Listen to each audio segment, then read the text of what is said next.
안녕하세요. 꼭 필요한 정보로 찾아오는 바로정보TV입니다.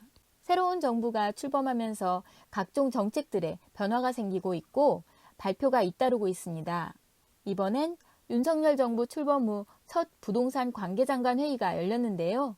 임대차 시장 안정 방안 등 부동산 관련 정책들을 발표했습니다. 결론부터 말하자면 완화하는 쪽으로 발표가 되었는데요. 그동안 말도 많고 탈도 많았던 주요 부동산 정책이 어떻게 바뀌었는지 알아보겠습니다. 국민 모두에게 밀접한 부분인 부동산 관련 정책이라서 관심이 많으실 것 같은데요. 나에게 해당되는 내용은 무엇인지 궁금하신 분들은 끝까지 시청 부탁드립니다. 구독과 좋아요, 알림 설정으로 응원해 주시면 감사하겠습니다. 먼저 계약갱신이 만료되는 임차인과 임대인에 대한 지원을 강화한다는 내용부터 보겠습니다.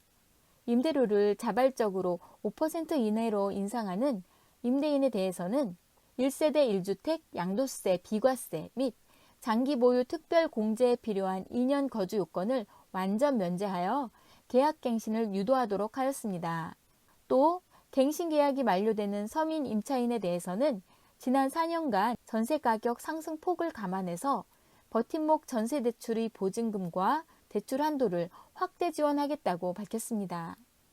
월세가 급격하게 늘어나면서 일반 임차인에 대한 지원도 강화하겠다고 하는데요. 전월세 임차인 주거부담 완화를 위해서 월세 세액 공제율을 기존의 최대 12%에서 최대 15%로 상향 조정하고 전세 및 월세 보증금 대출 원리금 상환액에 대한 소득공제 한도를 연 300만 원에서 400만 원으로 확대한다고 합니다. 또한 임대매물 공급 확대를 유도하기 위해서 규제지역 내 주택담보대출의 경우 기존 주택 처분 기한을 6개월에서 2년으로 완화하고 신규 주택 전입 의무를 폐지하여 무리하게 이주해야만 하는 상황을 예방하고 주택 구입 과정에서 기존 임차인 퇴거를 방지하여 전월세 임대 매물이 확대될 수 있도록 하기로 했습니다. 생활안정자금 목적의 주택담보대출 한도를 2억 원으로 확대한다고 하는데요. 기존의 보유 주택을 담보로 주택담보대출을 받을 경우 적용되는 연 1억 한도 제한을 2억 원으로 완화한다는 내용입니다.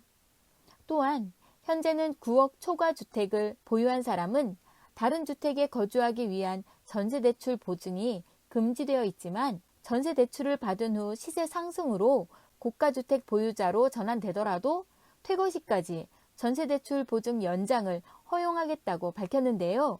전세대출이 회수되는 현행의 불합리한 점을 해소한 것입니다. 부문별 부동산 정상화 방안을 보면 첫째, 청년, 신혼부부의 보금자리론 상환 부담 완화를 위해서 50년 초장기 모기지를 도입하고 세증식 상환 방식을 40년 만기 보금자리론에 도입하겠다고 합니다. 둘째, 노령층을 위한 주택연금을 활성화하여 자금 수요를 뒷받침하겠다는 내용인데요. 저소득층 대상 우대형 주택연금 주택가액 요건을 현행 1.5억 원에서 2억 원으로 완화해서 가입 대상을 넓히고 그동안 가입을 망설이게 했던 주택가격의 1.5%에 해당하는 초기 보증료도 환급해주는 절차를 마련한다고 합니다. 분양가 상한제 실거주 의무 요건을 기존의 최초 입주 가능일부터가 아닌 해당 주택의 양도, 상속, 증여 이전까지 실거주 기간으로 변경하여 신축 아파트의 전월세 공급이 확대되도록 하겠다고 밝혔습니다. 또한 과도한 부동산 세금 부담의 경감을 위해서 생애 최초 주택 구입 시 소득이나 가격 제한 없이 누구나 200만 원 한도 내에서 면제 혜택을 받도록 해서 수혜 대상을 대폭 확대한다고 하는데요. 이로 인해서 연간 약 25.6만 가구가 수혜를 볼 수 있을 것으로 기대된다고 하고요. 이 부분은 발표일인 오늘 6월 21일부터 바로 적용된다고 합니다. 또 분양가 상한제에 연동한 기본형 건축비, 가산비 산정 방식과 주기를 3개월 또는 6개월로 바꿔서 분양가격을 더 올리기로 했다는 내용도 있는데요. 우크라이나 사태 이후 건설 원자재 가격이 급등하면서 기본형 건축비를 적시에 조정해서 시세에 맞게 반영한다는 방안도 마련되었습니다. 건설업계에는 희소식이 될 것 같은데 주택 구입자에게는 고분양가가 걱정되는 부분이기도 하네요. 이렇게 오늘 발표한 부동산 관련 정책들을 간단하게 살펴보았는데요.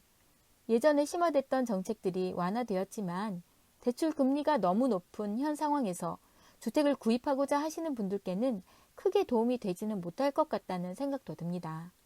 부동산 시장이 활기를 띠게 될지는 두고 봐야 알 수 있지 않을까 싶습니다. 영상 시청해 주셔서 감사드리고요. 오늘 내용이 도움이 되셨다면 구독과 좋아요, 알림 설정 부탁드립니다. 오늘도 행복하시고 많이 웃는 하루 되세요. 감사합니다.